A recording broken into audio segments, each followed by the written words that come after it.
Acme engineering कलेजबाट 4th year. आज म प्रेजेन्टेसन दिँदै गर्दैछु concrete technology and masonry structure.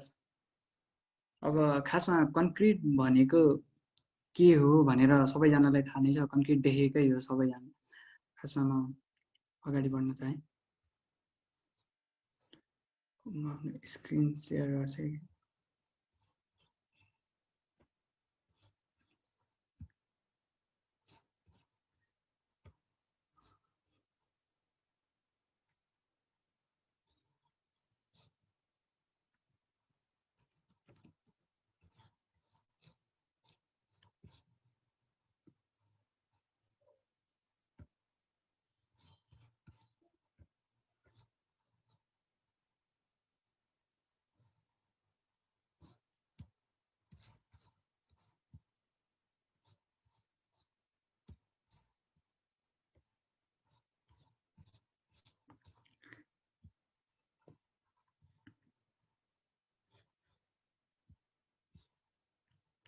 त्यसै गरी अब यो कन्क्रिटमा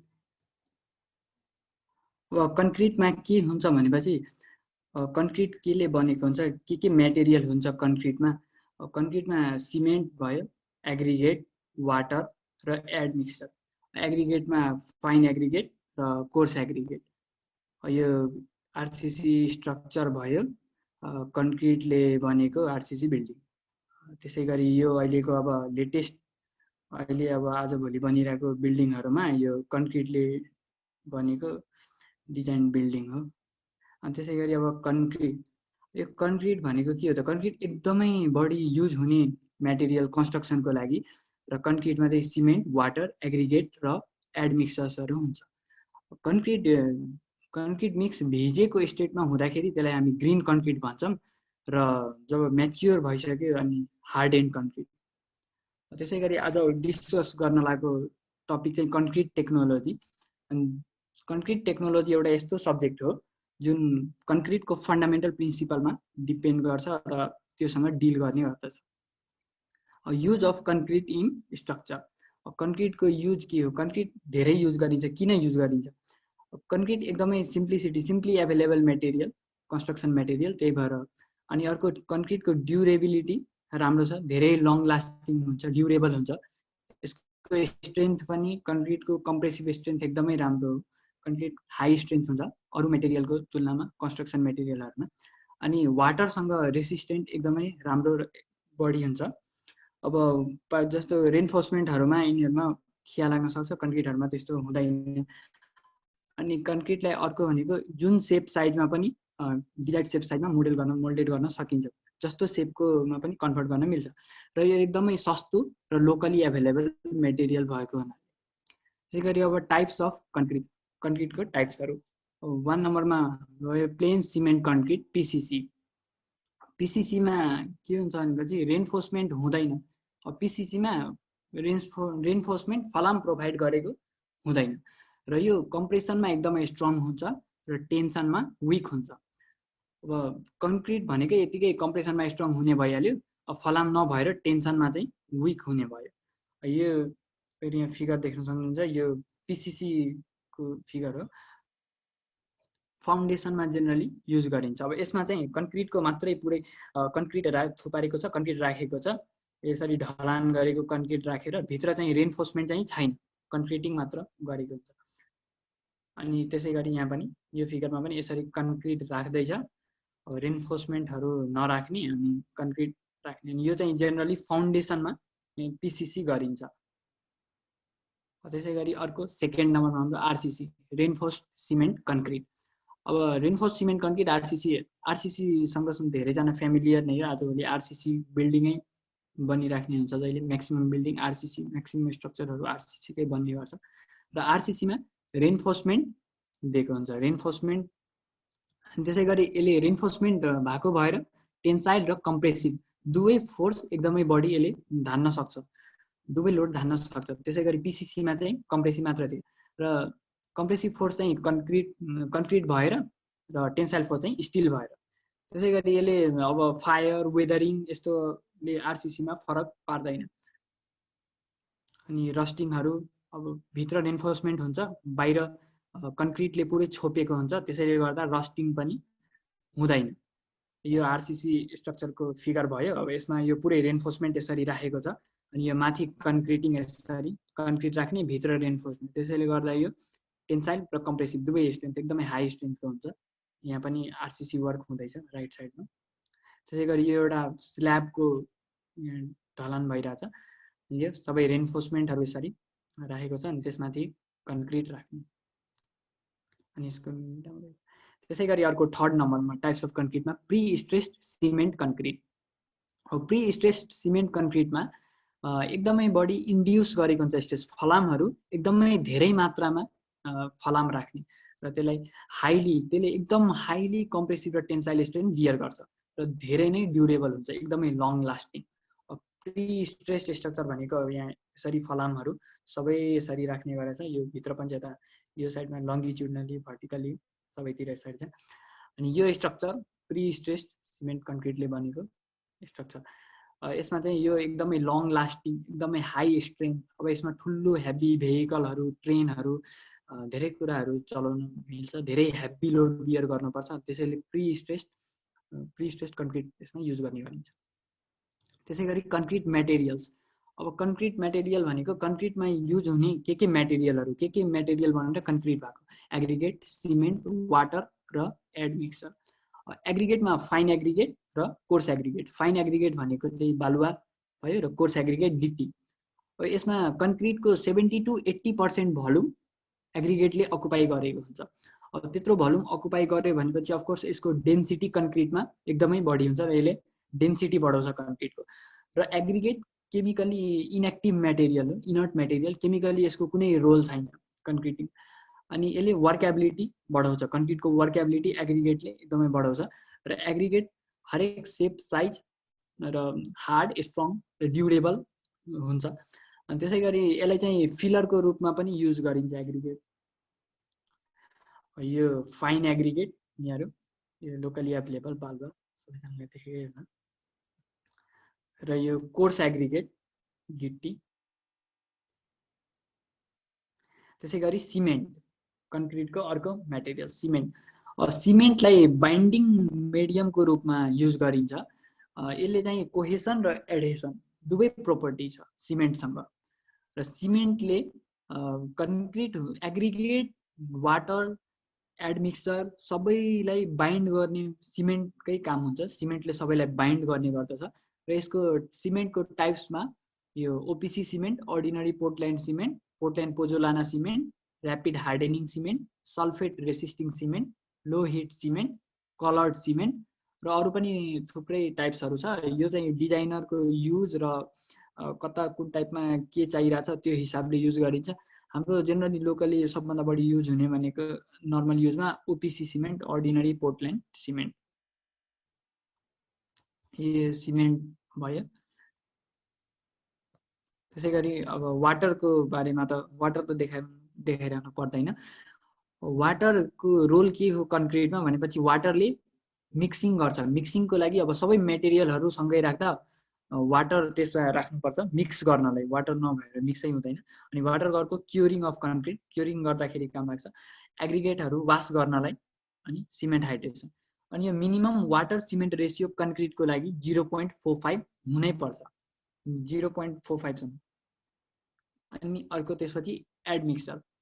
अब एडमिक्सर भनेको कन्क्रिटको मेटेरियलहरूमा सिमेन्ट, वाटर, एग्रिगेट छोडेर जुन कुरा युज गरिन्छ त्यो एडमिक्सर नै हुन्छ।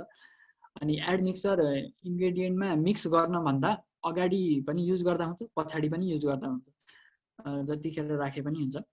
अनि एडमिक्सरको युजेज भनेको यसले कन्क्रिट सेट हुनमा, अब कन्क्रिट सेट हुनमा 48 आवर्स, 24 आवर्स कति टाइम लाग्छ त्यसको एक्सलेट गर्छ यसले टाइम। यसले चाँडै सेट हुने बनाइदिन्छ, retard to retard the initial set.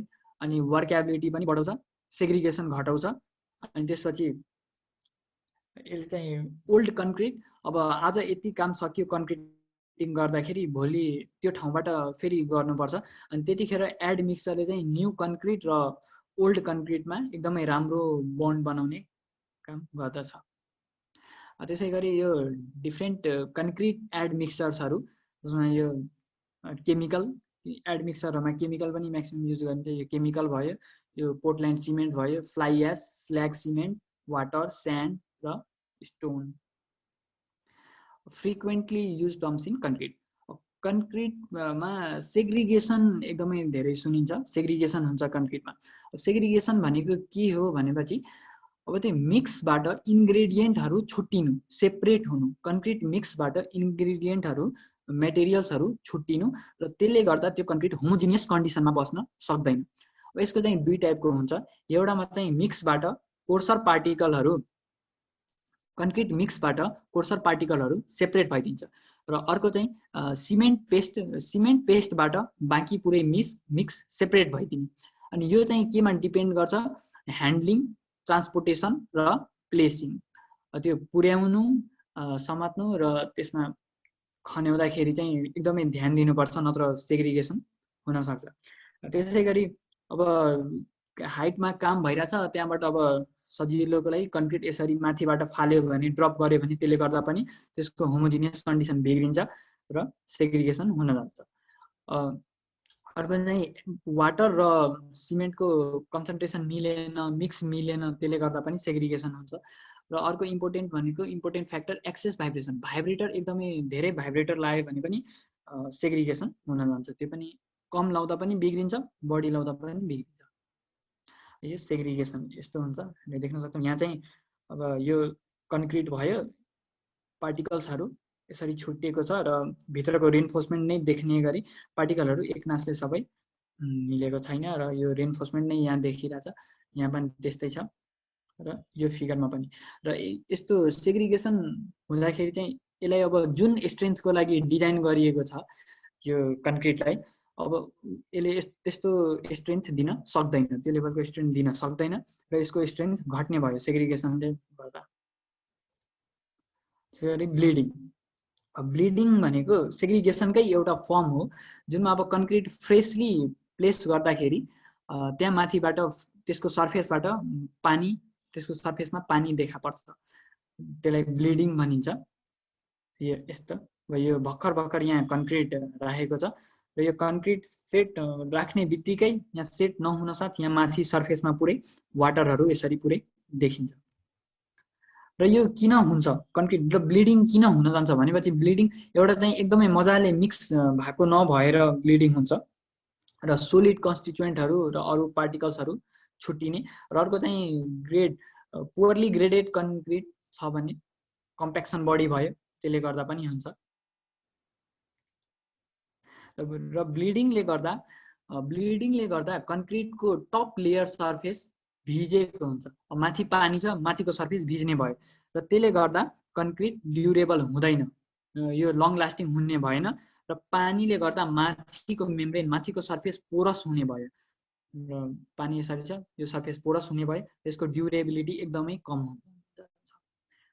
Bleeding कसरी रोक्ने?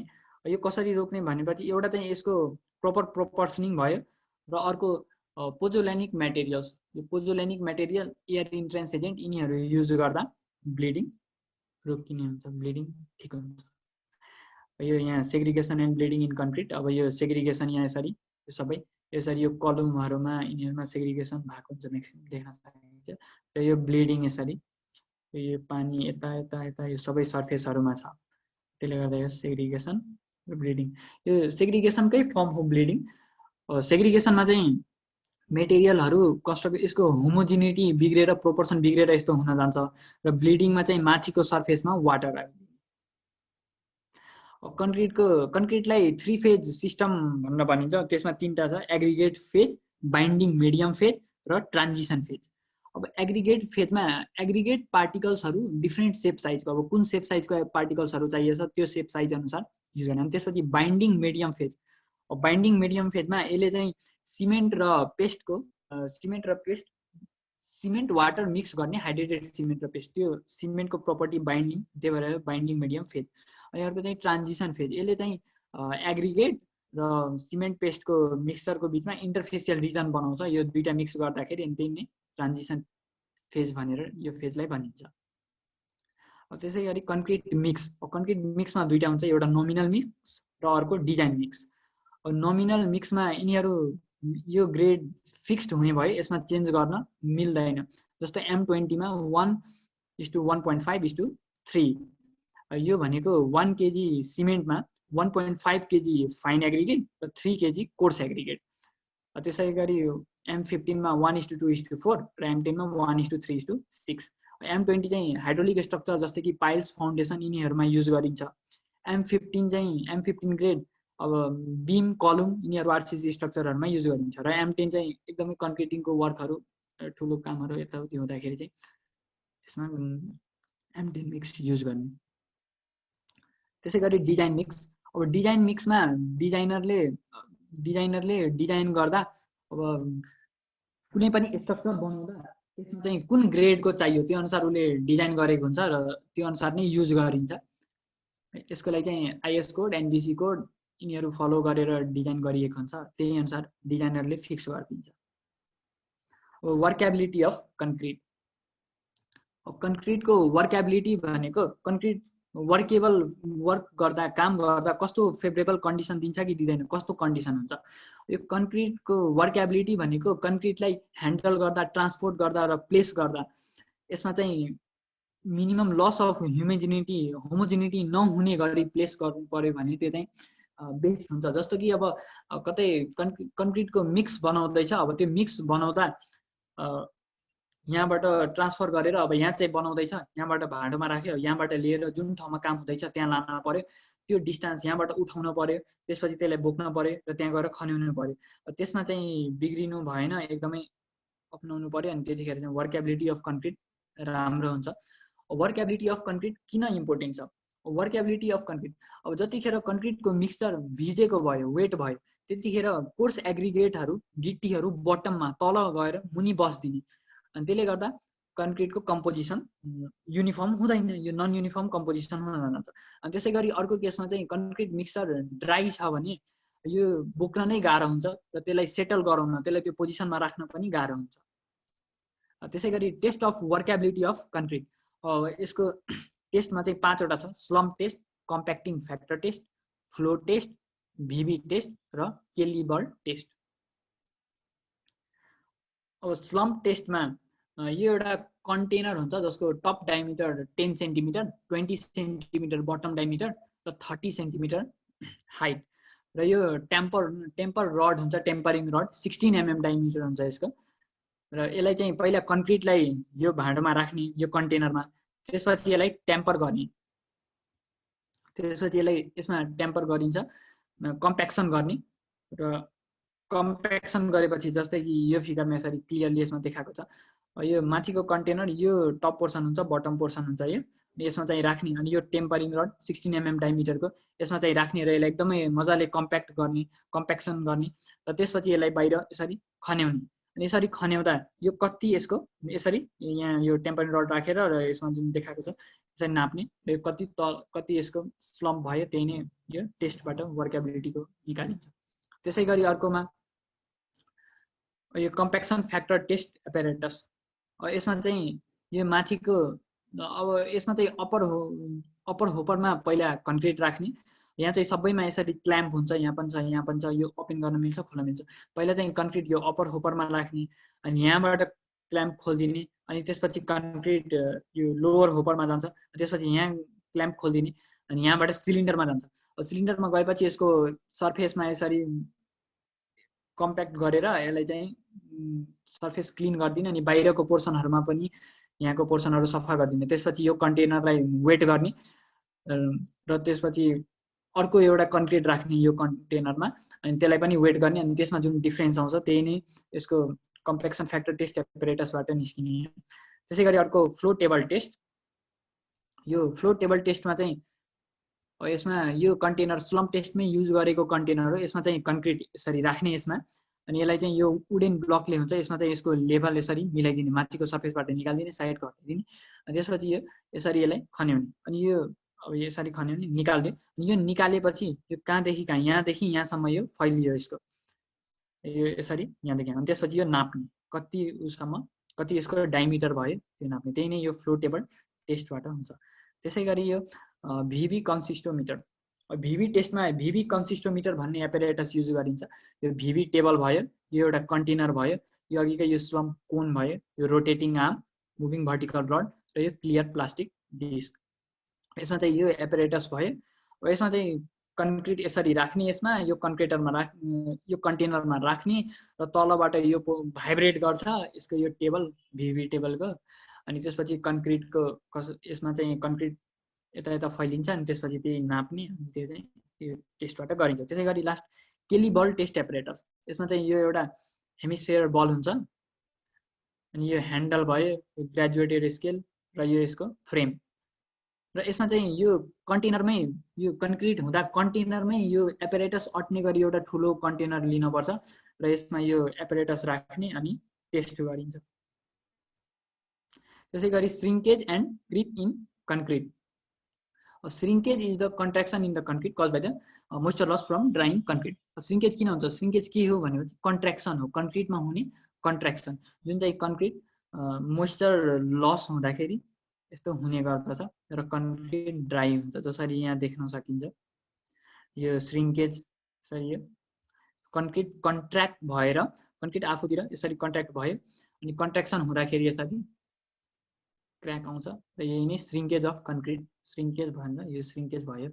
फेरि यहाँ पनि देख्न सकिन्छ यो पनि श्रिङ्केज हो, कन्ट्र्याक्ट हुँदाखेरि यस्तो हुने भएको छ। त्यसै गरी क्रिप। क्रिप भनेको कुनै पनि क्रिप भनेको कुनै स्ट्रक्चरमा कन्स्ट्यान्ट लोड, धेरै बेरसम्म कन्स्ट्यान्ट लोड यसमा लागिरहेछ एउटै ठाउँमा, अनि त्यसले गर्दा डिफर्मेसन हुन्छ। Long term pressure stress on concrete can make change shape. र यो यहाँ चाहिँ यसरी यो एउटा स्ट्रक्चर भयो, ठुलो हेभी स्ट्रक्चर छ, यहाँ एकदमै धेरै लङ टर्मसम्म यहाँनिर लोड पर्दैछ, त्यो लोड परेर के भयो यसरी यो डिफर्मेसन भयो, यहाँनिर बेन्ड भयो, यसलाई नै क्रिप भनिन्छ। श्रिङ्केजमा चाहिँ क्र्याक हुने, यो क्रिपमा चाहिँ यसरी डिफर्म।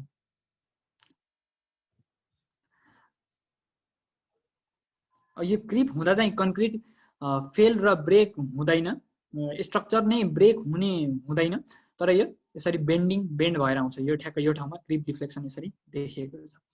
र अर्को यहाँ माथि चाहिँ एउटा ठुलो ह्याप्पी स्ट्रक्चर छ कुनै, र यसरी यो स्लोप इन्स्टेबिलिटी, यहाँ स्लोप स्टेबिलिटी मेन्टेन गरेको छ र यसमा चाहिँ यसरी राखेको छ, र त्यो क्रिपले गर्दा यहाँ चाहिँ यसरी यो बक्कल भएको छ सबै, यो सबै क्रिपले गर्दा यसरी भएको। त्यसै गरी अब कन्क्रिटमा हुने स्ट्रेन्थहरू, यो टेन्साइल स्ट्रेन्थ। टेन्साइल स्ट्रेन्थ कन्क्रिटमा एकदमै विक हुने गर्छ कन्क्रिटको ब्रिटल नेचरले गर्दा। धेरै जसो त टेन्साइल स्ट्रेन्थलाई नेग्लिजिबल नै मानिन्छ, कम्प्रेसिभ स्ट्रेन्थको आधारमा मात्र डिजाइन गरिन्छ कन्क्रिटलाई। यो टेन्साइल स्ट्रेन्थ भनेको चाहिँ कन्क्रिटको नेचर। अब टेन्साइल स्ट्रेन्थ भनेको आफूतिर यसरी तान्ने, कन्क्रिटलाई यसरी तान्दा त त्यो ब्रेक हुने भयो, ब्रिटल नेचरको कन्क्रिट। त्यसै गरी कम्प्रेसिभ स्ट्रेन्थ, कन्क्रिटको कम्प्रेसिभ स्ट्रेन्थ एकदमै हाई हुन्छ र यसको लागि डिफ्रेन्ट टेस्टहरू पनि भएको छ, क्युब टेस्ट, सिलिन्डर टेस्ट, यिनीहरू कम्प्रेसिभ स्ट्रेन्थ मेजर गर्नको लागि गरिएको छ लाइनमा, र कन्क्रिटको कम्प्रेसिभ स्ट्रेन्थ एकदमै हाई हुन्छ। त्यसै गरी यो सियर स्ट्रेन्थ र बन्ड स्ट्रेन्थ। सियर स्ट्रेन्थ भनेको टेन्साइल स्ट्रेस र कम्प्रेसिभ स्ट्रेसको कम्बिनेसन भयो, र यो चाहिँ टोर्सनले गर्दा पनि हुन्छ सियर स्ट्रेन्थ। र अर्को बन्ड स्ट्रेन्थ भनेको बन्ड स्ट्रेन्थले कुनै पनि स्ट्रक्चरमा केहीमा कन्क्रिट रेनफोर्समेन्टलाई कन्क्रिटबाट बाहिर निस्किन दिँदैन, रेनफोर्समेन्टलाई आफूभित्र समातेर राख्छ, त्यो भनेकै बन्ड स्ट्रेन्थ भयो। र यो चाहिँ एडहेसन, कन्क्रिट र स्टिल बिचमा एडहेसन भयो भने चाहिँ बन्ड स्ट्रेन्थले गर्दा हुन्छ। यो मेसोनरी। अब कन्क्रिट सकिएर हामी मेसोनरीमा जाँदैछौँ। मेसोनरी भनेको के हो? मेसोनरी बिल्डिङहरू, धेरै बिल्डिङहरू मेसोनरी बिल्डिङहरू डिजाइन भइरहेको थियो। पहिलाको एन्सियन्ट बिल्डिङहरू धेरै मेसोनरी बिल्डिङ नै छ। कन्क्रिटको बिल्डिङहरू आजभोलि मात्र अब आरसिसी बिल्डिङहरू सब कन्क्रिटले बन्ने, तर पहिला कन्क्रिट नहुँदा, सिमेन्ट नहुँदा चाहिँ मेसोनरीको बिल्डिङहरू हुने गर्दथ्यो। र मेसोनरी बनाउँदाखेरि अब मेसोनरी युनिटहरू युज गरेर र त्यसलाई बाइन्ड गर्ने, मोटरसँग त्यसलाई जोड्ने र त्यो मेसोनरी स्ट्रक्चरहरू बनाउने गरिन्छ। जस्तै कि यो एउटा मेसोनरी बिल्डिङ भयो, यो एउटा देख्न सकिन्छ। यसमा चाहिँ यो कलुम यसको भयो, यो इटाकै कलुम छ मेसोनरी, यो सबै यसमा मेसोनरी बिल्डिङ भयो, यो स्ल्याब भयो। अब मेसोनरीमा चाहिँ पहिलाको एन्सियन्ट बिल्डिङहरू धेरै जसो मेसोनरी बिल्डिङहरू नै हुन्थ्यो, जस्तो कि यो फिलाडेल्फिया सिटी हल, यो चाहिँ एकदमै फेमस मेसोनरी बिल्डिङ हो र टलेस्ट ट्रेडिसनल मेसोनरी बिल्डिङ वर्ल्डमै। र यो यस्तो फेमस बिल्डिङ मेसोनरी बिल्डिङ, र यसको अर्को भ्यू पनि देख्न सकिन्छ, यस्तो देखिन्छ। र यो एउटा मेसोनरी बिल्डिङ हो। र यसको युजमा मेटेरियल्स युज भनेको यसमा चाहिँ अब कन्क्रिटमा चाहिँ उता सिमेन्ट एग्रिगेटहरू युज गरिन्छ, एडमिक्सर्सहरू युज गरिन्छ। र यसमा चाहिँ मेसोनरीमा चाहिँ यसमा चाहिँ स्टोन अनि पहिला अब क्ले अनि मार्बल यिनीहरू युज गरिन्थ्यो। र त्यसरी यत्रो ठुलो बिल्डिङ बनाएको छ, one of the tallest masonry building in the world. र त्यसै गरी यो द कोलोसियम इन रोम, इटालीमा भएको यो कोलोसियम, यो पनि एउटा मेसोनरी बिल्डिङ। र यत्रो ठुलो बिल्डिङ, यत्रो पुरानो, यो एउटा मेसोनरी बिल्डिङ डिजाइन गरिएको छ। र त्यसै गरी ताजमहल आग्रामा भएको, यो पनि मेसोनरी बिल्डिङ हो। यसमा चाहिँ मार्बल र स्टोनको युज गरिएको छ। र यो पिरामिड्स, यो काइरो इजिप्टमा भएको पिरामिड, यो पनि एउटा मेसोनरी स्ट्रक्चर भयो। त्यो टाइममा चाहिँ मेसोनरी स्ट्रक्चरमा बनाएको थियो। त्यसै गरी मेसोनरी युनिट भनेको इन्डिभिजुअल युनिट भयो जुन एक आपसमा जोडेर एकसँग अर्को मजाले जोड्ने, अनि त्यसमा चाहिँ मोटार युज गर्ने। मोटारमा चाहिँ सिमेन्ट सुर्खी जे पनि युज गरिन्छ। आजभोलि सिमेन्ट युज गरिन्छ, पहिला सुर्खी हुँदा एभाइलेबल हुन्थ्यो अनि त्यही युज गरिन्थ्यो। टाइप्स अफ मेसोनरी युनिटको टाइप्समा ब्रिक, स्टोन, कन्क्रिट ब्लक्स र एडोब्स आउँछ। ब्रिकमा चाहिँ यसरी देख्न सकिन्छ, यो वाल यसरी जोडेको छ, यो ब्रिक। अनि यो सिमेन्ट, यसमा चाहिँ मोटारमा सिमेन्ट युज गरिएको छ, त्यसै यो ब्रिक वाल भयो। र अर्को चाहिँ यो स्टोन वाल भयो। यो मेसोनरी मोटारमा चाहिँ यहाँ सिमेन्ट युज गरिएको छ, र यो स्टोनको वाल, यो ब्रिक वाल। र त्यसै गरी यो एउटा मेसोनरी वाल र यो स्टोन वाल। यहाँ चाहिँ मोटारमा सिमेन्ट युज गरिएको छ दुईटै ठाउँमा। र अर्को यो पनि एक्सटेरियर मेसोनरी स्ट्रक्चर, यो बाहिरको वाल लाउँदैछ। यसरी यो ब्रिकलाई चाहिँ मेसोनरी स्ट्रक्चरको रूपमा युज गरिएको छ, र यो मोटारमा चाहिँ सिमेन्ट भयो। र अब आजभोलि मेसोनरी स्ट्रक्चरमा एकदमै बढी युज हुने भनेको कन्क्रिट ब्लक्सहरू। काठमाडौँमा पनि अहिले म्याक्सिमम कन्क्रिट ब्लक नै युज हुन्छ। कन्क्रिट ब्लकको डाइमेन्सन त्यही 300 बाई 200 इन्टु 150 हुन्छ। र यसले गर्दा घरहरू पनि कुनै पनि स्ट्रक्चर कन्स्ट्रक्ट गर्दा एकदमै चाँडो हुने, धेरै टाइम पनि नलाग्ने, अनि त्यसैले गर्दा कन्क्रिट ब्लक्स युज गरिन्छ। त्यसै गरी यो एडोब्समा भयो, पहिला माटोले बन्थ्यो, अनि यो स्ट्रक्चरल भयो। सोइल, यो पनि पुरानोमा पहिला बनेको घर, यसले गर्दा।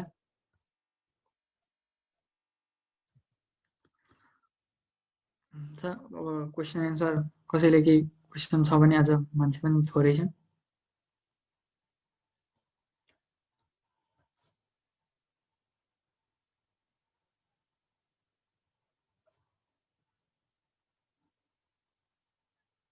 पाँचजना मात्रै छन्।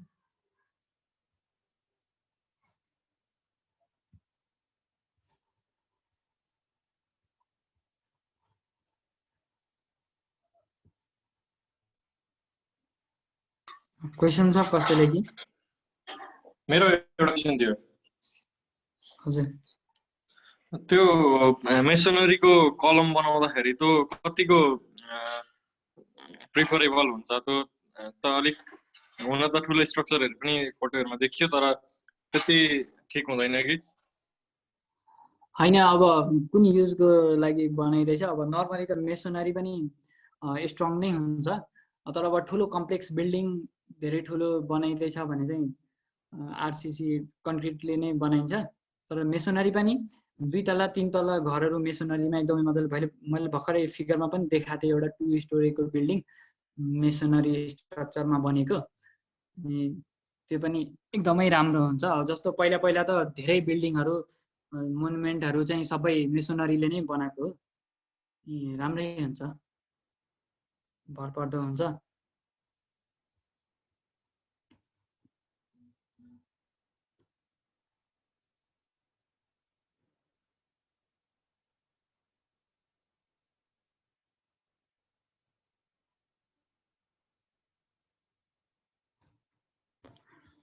चाहिँ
सुरुको पोर्सन चाहिँ धेरैजनाको छुटेको थियो, सुरुकै पोर्सन फेरि एकछिन अगाडिको रिपिट गर्दा हुन्छ, अगाडिकै देखाइदिउँ भनेर।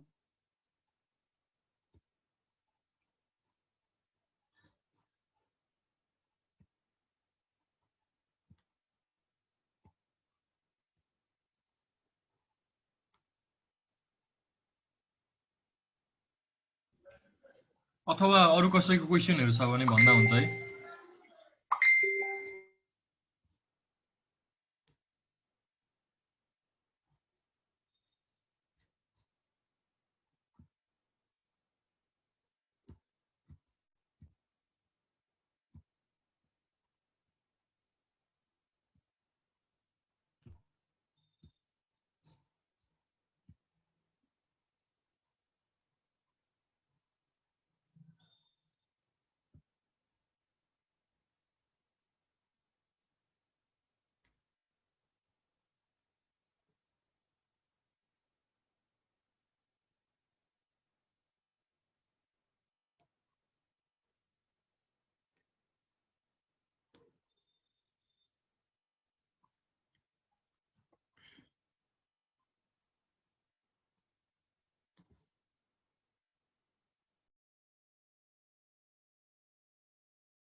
क्वेसनहरू केही छैन भने चाहिँ आजको वेबिनार हामी यही एन्ड गर्छौँ।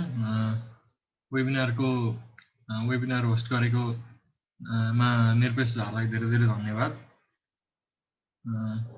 सो आजको वेबिनार यति नै हुन्छ।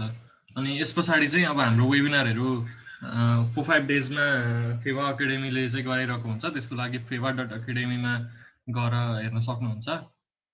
त्यहाँनिर चाहिँ हामीले टाइम टु टाइम नयाँ नयाँ डिफ्रेन्ट टपिक्सहरूमा चाहिँ इन्ट्रेस्टिङ टपिक्सहरूमा वेबिनार गराइरहेको हुन्छौँ। त्यसमा पनि पार्टिसिपेट गर्न सक्नुहुन्छ। So thank you.